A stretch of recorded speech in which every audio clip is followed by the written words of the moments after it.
But I think maybe more directly, the succession and reincarnation of His Holiness the Dalai Lama will have implications for stability in the region, in the Tibetan Plateau, as the report points out.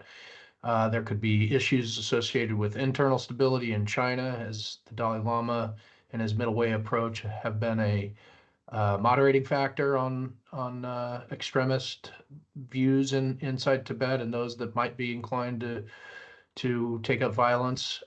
It's been, in fact, I think, a stabilizing voice for India-China cooperation, and any succession battle could involve the contestation over the disputed areas of the Tibetan Plateau between India and China. So there are a lot of implications that go beyond the religious issues and spill into regional stability potentially, and that's one of the main concerns for the United States, I believe. The report says Beijing wants to establish a one Dalai Lama framework.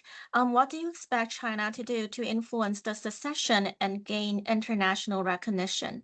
It's pretty clear. We've seen the playbook before with the Panchen Lama in the 1990s and 2000s, where the Dalai Lama directed the reincarnation process and identified the Panchen Lama, but the Chinese then abducted the Panchen Lama and his family and produced a selection of their own, and then promoted that individual internationally.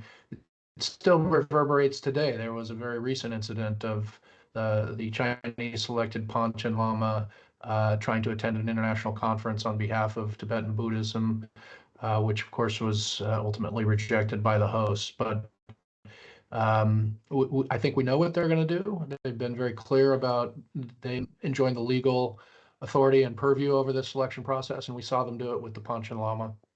And the report urges the U.S. to act before a secession crisis emerges. What would Washington do now to prepare, and what would be at stake if the U.S. waits until the secession dispute begins? Well, if we wait, we're sort of at the mercy of how the Tibetan governing authorities, the trust that the Dalai Lama has selected to run the reincarnation process, we're sort of at the mercy of how well they do with their Indian hosts, with Chinese pressure, and we'd be ad hocing our response if there's not proper preparation. So I think at a minimum, talking about various scenarios, talking about what the United States should do, both in the immediate aftermath of the passing of His Holiness, but also in support of a Tibetan-led succession process. These are things that need to be talked about in advance and thought about in advance, and our interagency should be involved, our Congress should be involved, and we should be having those discussions with like-minded democracies, first and foremost India, but other countries with an interest here as well.